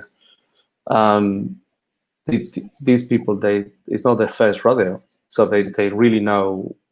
Okay, I cannot rely for these 3 or whatever positions on someone who hasn't done it before. Let's put someone who knows what they're doing, and then other people can have an experience, learn. So yeah. Yeah, well, it's like in the old days. Remember when you go, your dad in the summer would take you to the carpenter and say, okay, here's my boy, just let him do whatever and show him. And okay, can we have an intermission, a 1-minute intermission? Okay. Could you hold on for a second? Yes, I can hold on for a second. Because I'm literally running out of battery on my laptop. Okay, go ahead. I'll be back in 1 minute. Okay. Well, we still have a couple of questions. Exactly 1, 2, 3, 4, 5, 6 questions for Andres. I hope that you all are enjoying this interview. I'm enjoying it very much. I mean, for personal reasons. and for professional reasons. And this is not going to be, and I am sure of this is not going to be the first and the last interview that I will be making to Andrés, because although he does not like flattery, I know that, and we all know that now, but he will go forward. And all his projects and new projects, and as I said, this is just like a tattoo. He started with the first tattoo, and now he's going to go on with the second, and with the third, and with the fourth, and etc., etc. So now that we have him back, and he wasn't listening to me. A little bit embarrassing that I was running out of battery. No worries. That happened to me too the other day. What are your favorite genres? I can tell you which ones I don't like. Okay. These horror films. I was going to ask you for a horror film next time. Oh, I don't know. They bored me to death. you do? Yeah. And then the action films. No. It's funny. We did at the mill. They sometimes bring people to help the directors that are on the roster. Mm-hmm. And a couple of years ago came a coach, for a directing coach, and they got a bunch of actors and actresses, and then we would direct them, and then the coach would tell us, how to do it, how to explain things so that we can get different things. And I got the same question from the coach. It's like, what kind of genres are the ones that you like? And I was rom-coms, romantic comedies. Yeah. I think that you can do a lot of things with film, and you can do documentaries, you can do films that are very, very deep, and they're not for me. I mean, up to a certain point. I mean, I think that, or maybe it's me just this time in life, I don't have the patience. I just want to sit in front of the screen and be entertained. Do you think it's romantic comedies are an easy sale? Not necessarily. I think it's actually quite hard. I mean, they do a romantic comedy properly is very hard. I think that it's very easy to do something. It's a little bit like the easy film that a studio does so that they can make some money and they put some big name. But to do it properly and not do it cheesy is very hard. Very, very difficult to do it. I mean, they don't age very well, because suddenly what seems like a good idea 20 years later is like, what on earth are they? What they were thinking, I like thrillers. Something that is a little bit more like you didn't see it coming. Twist on the plot and things like that. I found them more entertaining. Anything that is remotely experimental or things like, it's just like, well, this works in the director's head, but as a viewer, it's just like, really? Yeah. Not for me. So I can be very commercial without going into action films or visual effects films. They bore me to death, because if you rely the whole thing on the visual effects, there's no value. But we talked about that earlier. Yeah, things like that. So yeah. Which actors would you like to work with, and why? Okay. So was that in the questionnaire that you sent me? I think that you just threw me that one out of nowhere. Obviously, besides me, but obviously, but that's an ambition already fulfilled. So I don't know. I haven't thought about actors or actresses I would like to work with. I mean, at this point in my career, I'm happy to get anyone in front of the camera. I like the challenge of directing someone that is, how actors get into boxes, Like Hugh Grant would always be the classic romantic comedy kind of character, the silly British that, you know, is a little bit clumsy and all those things. Or Bruce Willis always going to be, you know, Die Hard or things like that. So I do like the challenge of getting someone who's categorized in one way and do something completely different. But just me, I like to go against the current, you know. But I don't have anyone in particular. I mean, obviously, I mean, it would be a really, you know, huge challenge to have Hugh Grant doing a thriller I think that, yeah, well, a horror movie for that matter. or a horror movie. Yeah. But I think that I think it would be a nightmare to get some. I mean, I think that it gets to a point where, you know, they become celebrities. Yeah. Actors become celebrities. Mm-hmm. Like, for example, I don't have anything against him. I don't know him. I have never met him. But you can never see Antonio Resines doing anything other than him. You know, and that happens. That happens with so many actors and actresses. You know. Penelope Cruz does Penelope Cruz. Bruce Willis does Bruce Willis.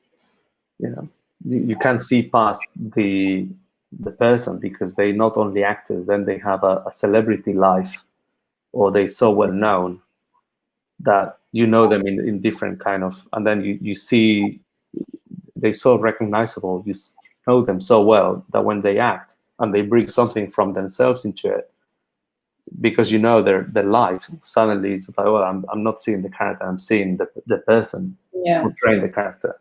I hear that would be a little bit of a nightmare. I mean, I don't want to challenge like that. Okay, everyone knows, hey guys, celebrities, we're not going to go for this type of challenge. So needless to, you know, send your resume or I mean, your, that's because, no. I mean, that's silly. I don't know. I mean, I'm amazed at what actors and actresses can do. So uh, I'm happy to get anyone, to be honest. You know, I think it's amazing. So, but well-known people, I think would be very, very intimidating. I don't have a problem with celebrities or anything like that. Luckily or not, over the years, I met a lot of people, and most people are perfectly normal, and they, you know, they don't act like prima donnas or anything like that. But I mean, I had a few encounters, but yeah, no. Well, if you ever do get the chance to get Anthony Hopkins or Michael Caine on board, count on me, please, because, you know, I'd like to work with those. Yeah, those two would be fun, wouldn't it? Yeah, it would be very much fun. Yeah, that I've heard it's really easy to work with them. I don't know. I never worked. Depends on what you call easy, right? Yeah, I never worked with any of them. But it would be great. And I mean, if you wanted to cast Meryl Streep, well, I'd go for her too. That wouldn't be a problem. Yeah, I mean, I think that those names fall into the category that you don't want to go there. I don't know. You know, I'm a very challenging person. Yeah, but I think that's a lost battle. You're Well, never gonna win. I want to be them. I want to be myself. No. Yes, yeah, but I think that they too big. Yeah, They're too big. You put yourself next to them. Doesn't matter whether you're acting or directing or anything. I hear you put next to them, and they're so well known. They're such massive stars that it doesn't matter whether you are amazing next to them. They only gonna see her, and I just I don't know. I don't know how to explain it. I just think that good for them that they become, and they are fucking amazing, all of them. But they just grown bigger than their persona. You know, it's just like it's impossible to control kind of people and put them into a situation. I just found that I think it's far more rewarding to find someone new. Yeah, I mean, Stacy, Nicole, in that was an amazing discovery, you know. So it was her first job also. And I thanked you for that when we were Yeah. doing the reading. It was just so amazing that you did go for a first job actress. I mean, it was her first job, and she was so scared, but it came out so natural. She's just crazy good, you know. She is. So I think I take far more. It's more of a reward to find a gem like that, rather than, oh, you know, I got Meryl Streep to do the part. Yeah, she's gonna do it amazingly, of course. Yeah. I mean, if she doesn't do it amazingly, then we have a problem. Yeah, but unfortunately, we do have a problem. And the problem is that sometimes, not to say all the times, when you have a good project and obviously you're not financing it yourself, you have to go with the flow. And Of course, I mean, the bigger the project, the less the freedom, you know. there you go. And So but you come to terms with that. I mean, that's something that, for example, commercials teach you the hard way. You know, you think you're directing a commercial. Well, there is a client, and then that client has another client, and sometimes that client has another client. So yes, they cannot do it without you, but you don't get. I mean, you get to say up to a certain point, and then there's so many, you know, things that you cannot do because of legal reasons, because of the product, because of what they're selling, because I don't know. I mean, there's lots of people involved in how it can happen. So a film in that way, I think again, the bigger the project, the less the freedom. You know, there's always going to be someone who puts more money than you, or that there is a fight and they want so and so, and they don't want this to go this way, and they rather. So you're always going to have pressures. You know, if you don't want to have pressures, then pick up your phone and and do it yourself with your dog and your daughter. well, we'll cross that bridge when we come to it. Yes. Yeah. Do you have any hobbies? All of them and none. Okay. For example, I'm absolutely awful, terrible with anything with a ball. So football, basketball, handball. I'm terrible. I hate it. I can't. I just cannot do it. Anything that involves me surfing, skating, skiing, sailing, no problem whatsoever. So yeah, hobbies. Unfortunately, I have way too many. I mean, I like a lot of things, but then again, I live in New York, so that leaves me very little room for my hobbies. But I mean, different times, depending on, you know, different times in your life, you do different things. So, I mean, I spent the summer surfing, which was good, was great. But related to this, to the industry, I think that there is, I mean, people are gonna hate me, but all these people that they become like an encyclopedia of film. Yeah. That bores me to death. You know, people that they know the whole scenes by heart, and you do something. Oh yeah, this is very much like so and so on this film, or this director has this kind of style, and they can always relate anything that you do to something else. It's just I don't have. I mean, you take it, you figure out, you know, the something caught your eye and it's interesting, but from there to actually remember who was the director, who was the producer, what the actor was doing, what she was wearing, what they were saying, what the dialogue was like, what year was released, what was the you know, how much money the movie paid. All that is just like, no, not interested at all. There is a lot of that in the industry. So I try to. And then you and I, we would never win Who Wants to Be a Millionaire? No. No, that's definitely not with me. I mean, some people take it like, oh, I like cinema. And it's like, what do you like about cinema? And suddenly they become an encyclopedia about cinema. Sure, fine. I mean, I'd rather enjoy it rather than True. analyze it so much. You know, sometimes you do something and then you realize that you're copying something you've seen. Everything has been done before.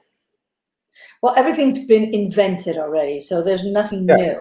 It's changeable, but it's not new. Exactly. So sometimes you see something, you know, or you try to do something, and there is always someone who says, "Oh yeah, this is like you know, Christopher Nolan kind of shot." That it's just like I'm turning around like, who's Christopher Nolan? Yeah. Unless I have worked with them, I don't remember them. You know. You can't remember everything anyways. I mean, it's just, it's so boring to remember everything because it wouldn't leave room for anything new. I think that this also, if you remember everything, you don't have room to do your own thing. True. Because pretty much everything has been done. Yeah. So if you constrain yourself because, oh, I cannot do this shot because it was done on Star Wars. I cannot do this shot because it's too much like a Western. I cannot do this. It's just like, well, you set for failure. I mean, take it like you're doing an homage to this, and that, and you do your own spin on it.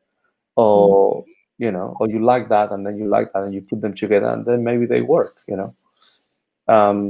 But yeah, there's too many snobs about the whole film thing. This is actually something I don't like. You've been living in various countries, but really, I mean, living in Barcelona, London, New York, and you are both, you and Joaquina, you're both from Zumaya Yes. country. Which one do you really, okay, we're talking about the country and the area, not the people who are living there, okay? No. Which one do you miss the most?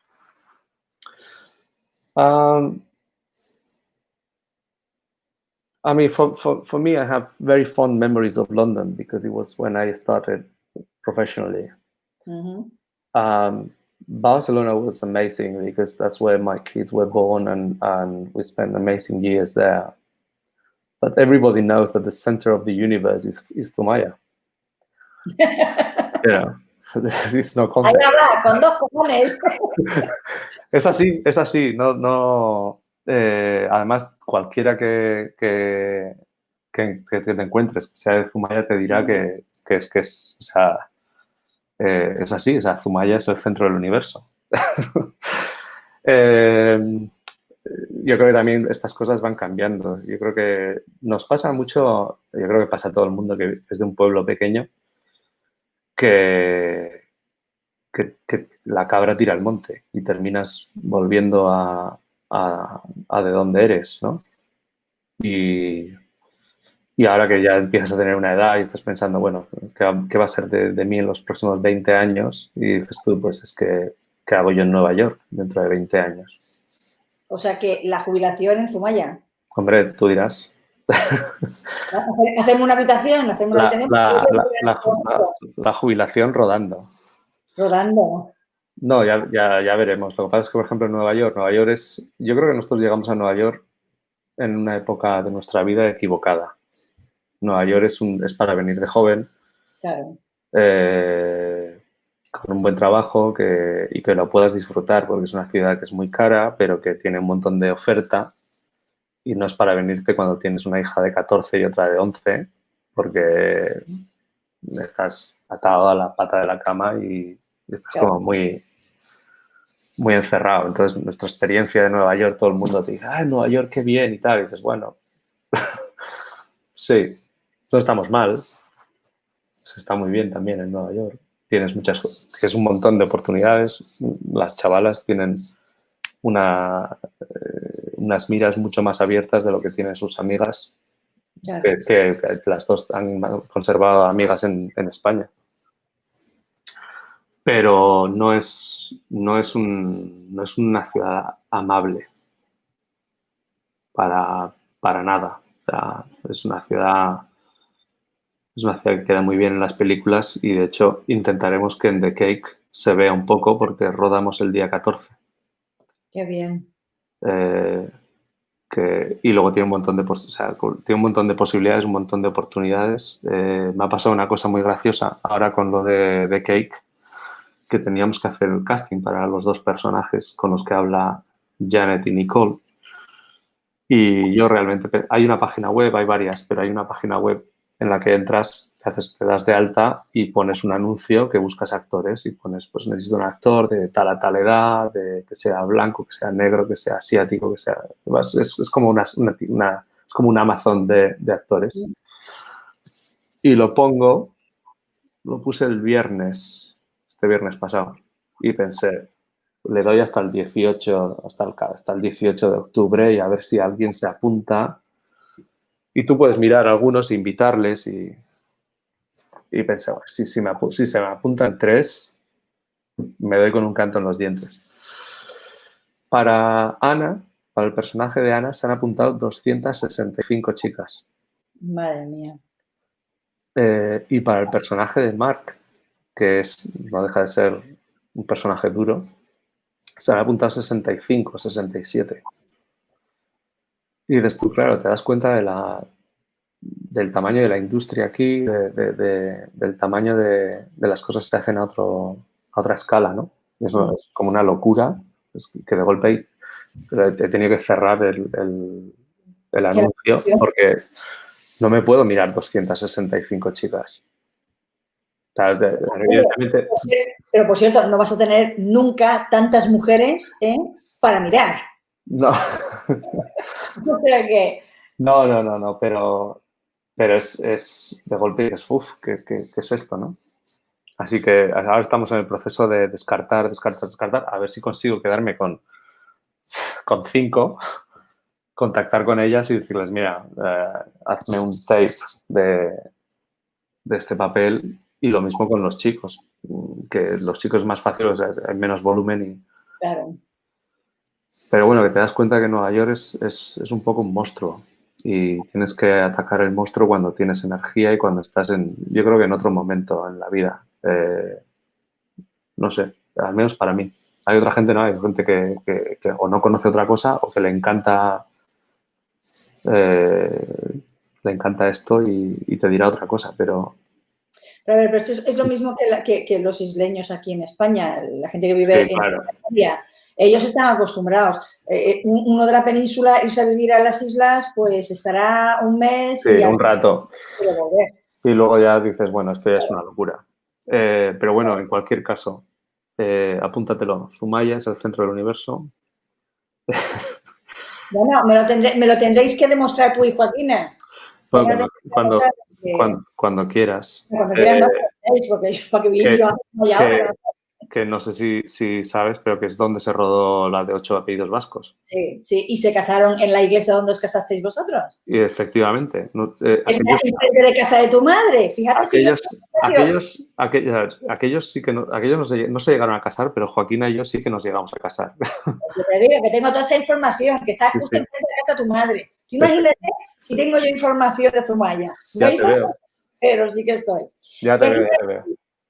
Pues mira, ya que estamos, vamos a terminar la entrevista, con las que me quedan en español, porque así ya todo el mundo sabe de que este hombre es vasco, habla español, habla inglés porque tiene que hablar en inglés por el trabajo y por donde vive. Una cosa, que en español no se suele decir mucho la frase esta, te voy a decir en inglés, pero tú me vas a contestar en español, que es, do you believe in giving back? Por supuesto. Lo que pasa es que en España esto no se oye mucho. No, pero bueno, es un poco todo lo que tú has aprendido lo tienes que pasar a los siguientes, ¿no? Suena como si fuese yo un señor mayor pero por supuesto, tienes que... A mí me pasó un poco que en la época en la que yo empecé a hacer lo de los VFX y estas cosas no había universidades, no había escuelas, no había ningún tipo... Ahora hay un montón por todos lados, en España, en Inglaterra, en todos lados. En aquella época había la Universidad de las Islas Baleares, que tenían algo así, un curso. Luego había otra en Inglaterra y había otra en Toronto o en Vancouver, creo recordar. Entonces, todo lo que tú hacías era a base de ir de aprendiz. Te metías de, bueno, yo estoy aquí en una esquina, no molesto, veo y escucho y voy aprendiendo. Y al final es como, yo creo que es como, o sea, entiendo que no todo el mundo, o sea, no todo el mundo lo puede hacer así, pero que a mí me pareció que era la manera más interesante de aprender. Tienes a alguien que te enseña, alguien que está en esto, que no es teórico, que es práctico, y que te está pasando cosas que quizá no vienen en los libros, ¿no? Experiencias que tienen ellos y tal, y por supuesto, yo creo que es la mejor manera. Sobre todo en cosas tan prácticas como esto del cine o de la publicidad. Porque yo siempre he sido defensor de esto porque yo entiendo que, por ejemplo, tú si quieres ser médico, arquitecto o abogado, necesitas una licencia. Claro. Tú no puedes, por mucho que sepas de medicina, empezar a recetar gente ciertas cosas. No, nada. O no puedes coger y hacer una casa de 30 pisos en medio de la Gran Vía, porque es que puede morir alguien. Puede morir alguien aunque tengas la licencia, pero bueno, la licencia dice que tú más o menos tienes una cierta serie de estudios y que tienes, pero para esto, que es para esto y para muchas otras cosas, que es más casi como subjetivo, es más la práctica y la experiencia lo que vale, ¿no? Y la práctica y la experiencia, o sea, andar se aprende andando. Así que sí, por supuesto. O sea, yo creo que nosotros ahora que tenemos mucha gente en la oficina que viene de universidades, que se han tirado 4 o 5 años aprendiendo un montón de teoría, que les han cobrado una fortuna por los cursos. En España son caros, pero aquí viene gente con 250.000 dólares de deuda de la universidad, que dices, pero ¿cómo puede ser? Lo que pasa es que el problema que tenemos en España es que somos muy de, aunque yo no soy así, pero bueno, somos muy de que cada palo aguante su vela. Ya, sí, pero a ver, yo entiendo que tú tienes hay también otra edad, en otro tiempo en tu vida, en tu carrera, en la que tienes que ser un poco más egoísta y tienes que pelearte en un campo en el que tienes que sobresalir y salir adelante y vas un poco más de cada palo aguante su vela. Sí, Pero llega un momento... Pero no quita que tú no puedas enseñar a otra persona. Yo siempre digo lo mismo, es decir, si yo no te valgo, es porque yo no te valgo. Da igual que me ponga yo el pelo de rosa, de naranja o de azul. Si tú estás buscando otra cosa, yo no te voy a valer por mucho que yo sepa. Entonces, es absurdo el no echar una mano al que está al lado, el que acaba de empezar, aunque no pueda empezar. Eso por supuesto. Había una cosa que más o menos yo la vi en Londres en los 90, primeros de los 90. Éramos pocos y de golpe llamabas a gente de la competencia, que te los encontrabas en el pub, como he dicho antes, y llamabas a gente de la competencia y le digo, oye, estoy intentando hacer una cosa, pero no me sale. ¿Tú te has encontrado con esto? Eso es impensable hoy día. Y el tío de la competencia te dice, pues sí, espera que te ayudo. Y por teléfono te dice, oye, dale aquí, dale no sé qué, haces esto. Y, vale, hostia, pues muchas gracias. Oye, te debo una cerveza. Y te ibas el jueves al pub o el viernes, lo veías, le pagabas una cerveza. Y, oye, y tan amigos. Y otro día te llamaba él. Y había como O sea, nunca he tenido problema yo en este sentido. Es que me parece, es un poco lo que dices tú. Si yo no te valgo, no te voy a valer. Da igual cómo me ponga. Pero si te vale el de al lado, la próxima vez igual el de al lado no te sirve y te sirvo yo. Entonces, no tiene sentido que le ponga palos. O lo que sea, no. No tiene sentido. No lo tiene. En ese sentido, sí, por supuesto. Y en esto, mira, en el mundo de los VFX, aquí también es bastante... o sea, es muy competitivo, pero al mismo tiempo es como, oye, mira, nosotros ahora mismo no buscamos a nadie, pero sabemos de no sé quién que están buscando gente. Vete y diles que vas de mi parte. O sea, que no te pongas simplemente a la cola, dile que vas de mi parte. Claro. Esto sí, esto se hace mucho, se hace mucho. Y yo creo que en el mundo del cine también, porque aunque seas, yo qué sé, cámara o... Pero estamos hablando de Estados Unidos. Yo también lo he visto en España, ¿eh? Pues, hijo mío, tú has tenido mucha suerte entonces, porque yo eso no lo he visto. Para Sí. nada. Es que si a mí me llaman para una producción y soy la de maquillaje y estoy ocupada en otra producción, mm, ¿qué gano yo no diciéndote, oye, conozco una colega que estudió conmigo, que le conozco, que alguna vez hemos trabajado juntas, que te lo puede hacer? Sí, siempre, todo el mundo corre el riesgo de que les guste más la amiga y no te vuelvan a llamar. Pues yo qué sé, igual es que lo tienes que hacer un poco mejor tú también, ¿no? No, entonces es porque no estaba destinado para que fuese para ti, punto. Es decir, tampoco nos tenemos que aferrar a cosas simplemente porque fuimos los primeros en verla o en saber de ella. Entonces, No, ya entiendo lo que dices. Yo creo que en España sí que somos un poco más somos muy de este es mi asiento y no me lo quita nadie. sí, Entonces, eso es un poco complicado porque luego a la hora de la verdad no podemos proliferar, no podemos seguir adelante y crecer por ese problema. Es decir, porque no vemos lo el vemos. punto Ya. como un punto. Bueno, y no ves el beneficio al final. Al final te dices, sí, sí, es que al final ganamos todos, ¿no? Correcto. Es como, es estar muy corto de miras. No, y es que si hago el siguiente trabajo, gano dinero, y el siguiente trabajo, y el siguiente trabajo, y no quiero que nadie me quite ningún trabajo. Y dices, a ver, que también se puede decir, mira, igual es porque está peor pagado, no te puedes permitir el lujo de decir, oye, mira, no, que se lo dé a no sé qué, llámale a no sé quién, que estoy cansado, que estoy liado, que no puedo hacerlo. El famoso doblete en España, sobre todo tú no puedes estar actuando en dos sitios a la vez, pero si estás haciendo efectos, son cosas que llevan mucho tiempo, muchas horas, y es, o sea, de todos conocido que viene un cliente y te dice, oye, necesito hacer esto, y tú le dices, vale, voy a llevar una semana, muy bien, y tú ya esta semana estás cubierto, pero te llama otro cliente y te dice, oye, tengo esta otra cosa. El 90% de las veces la gente, y lo he hecho yo también, te dice, ah, sí, sin problema, trae. Y dices, y me saco las dos cosas a la vez, Ya, ¿no? Y ya si eres muy kamikaze haces el triplete, pero que claro. esto lo haces una vez y te das cuenta de que no puede ser, ¿no? En vez de decir, estoy ocupado, llamar a no sé quién o lo que sea, y quedas bien con todo el mundo, en vez de Sí, hacer una mierda de trabajo a sí, dos clientes. en el mundo actoral, lo mismo, la gente que yo veo, yo se lo comenté a Eva y Santa, y yo se lo dije.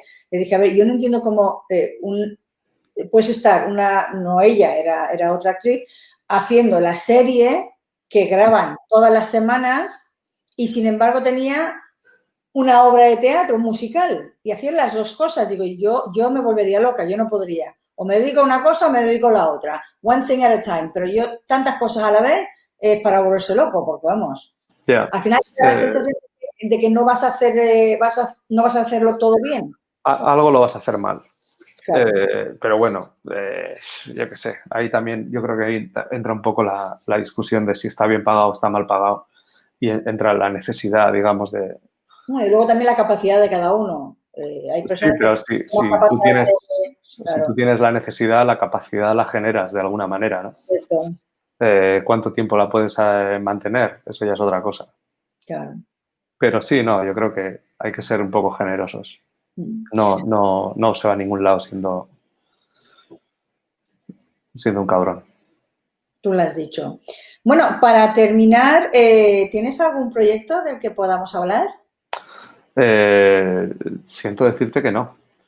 Ahora mismo es que, a ver, lo que no podemos decir es que estás actuando en una serie y luego cantando en un musical y que yo te diga que estoy terminando de Cake Y escribiendo otra. y trabajando en otra cosa. No, es que Eh, tú no lo has dicho y, oye, no la habéis visto, pero a la pobre Joaquín la tiene ahí detrás, en el otro cuarto, escribiendo el trabajando. metraje. Ella sola, la tiene ahí esclavizada.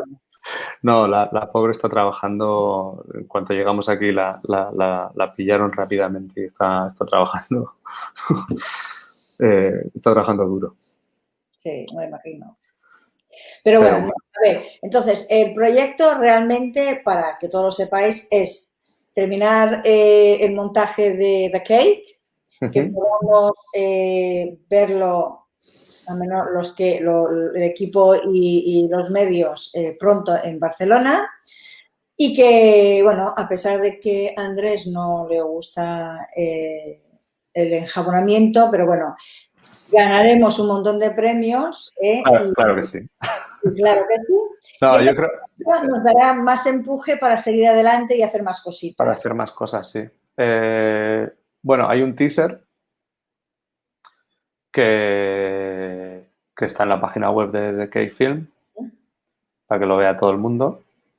A mí me gustaría, no sé cómo vamos a andar de tiempo, montar un pequeño tráiler que incluya quizá alguna secuencia de lo que hagamos en Nueva York y que explique un poco más. O sea, tampoco puedes explicar mucho más porque es un corto.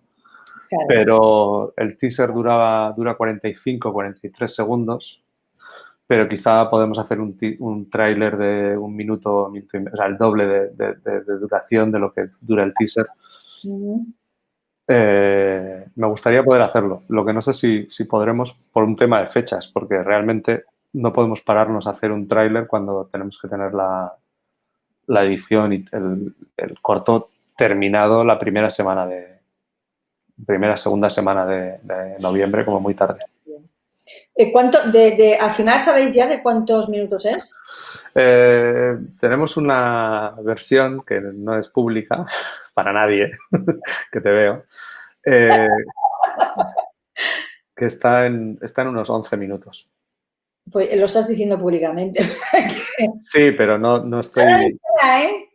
No, pero que sí, estamos en 11. Yo creo que terminaremos en 12 minutos. Sí, que es lo que he calculado yo con el inicial, el original, más las escenas de Nueva York, sería más o menos eso. Sí, yo no creo que vaya, o sea, igual por un tema de darle un poco más de ritmo, cortamos algunas cosas y se queda en 10, pero no va a bajar de 10. No creo que baje de 10. Pero sí, y estoy poniendo un poco los créditos y asusta ver todos esos nombres. Pero asusta porque de golpe te das cuenta de que dices, joder, la cantidad de gente que nos ha echado una mano, ¿no? Claro. Desinteresadamente, que es increíble. No, la verdad es que hemos sido muchos. Muchos. No me he puesto a contar, pero hemos sido muchos. Sí, está por encima de 30. Muchos los que hemos formado parte. Y la verdad es que ha estado muy, muy bien. Yo tengo la suerte no solamente de haber podido trabajar con todos, sino de poder a través de mi canal ir entrevistando a muchos. Andrés es el primero y poco a poco iremos entrevistando a los demás. Tengo a Nica Facio, que es muy bien. de iluminación. Mucha gente no sabe lo que es, pero ella es la que se ocupaba de la iluminación, cosa muy, muy importante. Sí. Y encima es mujer, con lo cual a mí me congratula muchísimo. Y muchísimos más. O sea, tenemos un Steady, tenemos de sonido, tenemos a Carlos Fer, que fue el DOP. O sea, tenemos a un montón de gente. ¿Sabes que fue muy gracioso con Nica? Nica es una chica muy joven, que me hace mucha gracia, que me hace ilusión además que sea una chica joven, que estaba haciendo de gaffer, que es un trabajo muy duro y que normalmente está reservado para hombres barbudos con muchos tatuajes. Pero me hizo ilusión que lo hiciese ella. Y luego ya, eso que estás metido en toda la movida de esto y no te da tiempo de pensar demasiado. Y hablando con mi hija mayor, resulta que las dos habían ido al colegio juntas. Fíjate. Ella, Nica, es un año mayor que Carmen, pero se conocen. Casualidades de la vida. Anda, el mundo es chico. El mundo es un pañuelo. Un pañuelo, sí, señor. Sí. Y esperemos no tener que usarlo para secarnos las lágrimas, por alegría. No. Bueno, pues nada, Andrés, eres el primer invitado que tengo. Eres el que empezar en 2 horas. Tenemos que llegar. Nos quedan 50 segundos. Venga, una última pregunta. No tengo la pregunta. Ahora te voy a despedir. Te voy a No, despedir. ahora te hago yo una pregunta. Venga, va. ¿Tú qué estás haciendo? ¿Qué vas a hacer? ¿Qué proyectos tienes? Pues estamos como siempre esperando de Money, ¿eh? A ver, no por mí, No, pero... por ello, pero tengo un cortometraje en Madrid, Ah, qué bien. también es un poco thriller psicológico. Yo esta vez puedo decirlo, hago de psicóloga, Ah, mira, ¿sí? Para que veas, que yo puedo hacer de muchas cosas. por Y supuesto. luego tengo un largometraje que me atrae especialmente, porque será una cosa súper nuevo para mí, es un largometraje sirio-francés. Ah, Y contactaron conmigo a través de la Academia de Cine Valenciano, que yo soy académica, eh, por el árabe, pero claro, yo le dije, digo, pues que el árabe que se habla en Siria no es el mismo que se habla en Marruecos. Y dice, no, no te preocupes, tendrás un coach de sirio. Digo, pues mira, voy a aprender sirio. Con lo mira, cual, estamos esperando el dinero. De hecho, el director es un director sirio-francés bastante conocido en qué bien, Francia. qué bien, Pues qué bien. me hace mucha ilusión, sobre todo la historia. ¿Tú has visto alguna vez la película de Omar Sharif, El señor Ibrahim y las flores del Corán? Me suena, pero no puedo decir que la he visto. Es un estilo, es decir, sucede en un viaje, entonces es muy bonita Qué la bien, historia. qué bien. Y entonces, pues, esos son los dos proyectos inminentes que tengo. Si sale la financiación, obviamente, tengo que No está, esperar a la diosa fortuna. no está mal, ¿eh? No, no está mal. No Lo que está pasa mal. es que con lo del COVID es un poco complicado, Sí, porque si tú, por ejemplo, cuentas con 50.000 para esto y de repente ahora tienes que añadirle todo lo del COVID, ya son 50.000, ya es mucho no, más. no. Entonces, Lo del COVID es bueno, es lo que tenemos y es lo que hay, pero no no, ayuda para nada. no nos queda. Y entonces, por eso, pues, aparte de eso, pues para estar ocupada bueno, lo empecé con lo del confinamiento, pero me gustó tanto y bueno, a mí que me gusta hablar por los cuatro costados, y dije, pues mira, voy a entrevistar a profesionales del medio, o sea, de la industria, pero sobre todo me interesaba que todo el mundo, tanto de un lado como del otro lado de la cámara, se conociesen y supiesen exactamente lo que es el trabajo de cada uno. Es decir, no yo me imagino. Y es Está muy bien. no solamente los profesionales, sino que el espectador, que supiese que detrás, o sea, delante de la cámara puede haber uno o dos o 20 actores, pero detrás de la cámara hay muchísima más gente. Hay un ejército. Y entonces es importante que lo supiese. De hecho, los viernes tengo un compañero que él hacía los sábados, hacía entrevistas también, y me pidió que colaborase con él y creásemos un nuevo programa. El programa es suyo, yo solamente colaboro con él, los viernes, que se llama Hablando de Cultura. Pero ahí decidimos unánimemente de hacer no solamente de lo que es profesionales de la industria del cine y del teatro y de la televisión, sino también ya pues pintores, músicos, poetas, escritores, Interesante. Sí.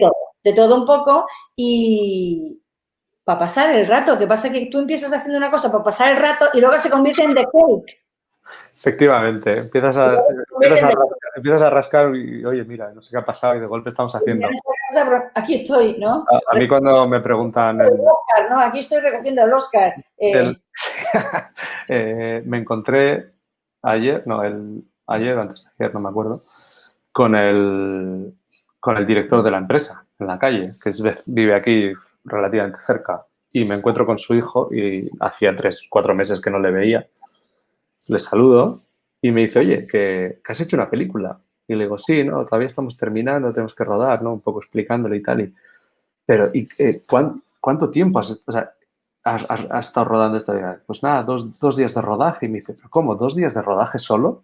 Y le digo, sí, hombre, es un corto. Me dice, pero pensaba que habías hecho un largometraje. Y era como, me explotó la cabeza. Era como, ¿pero cómo? ¿Os habéis pensado que hemos rodado un largometraje? O sea, calmaros todos, por favor. Esto es un corto. Andrés. Eso es muy americano. Sí, ¿Qué es lo que tú no ves que todos hemos visto?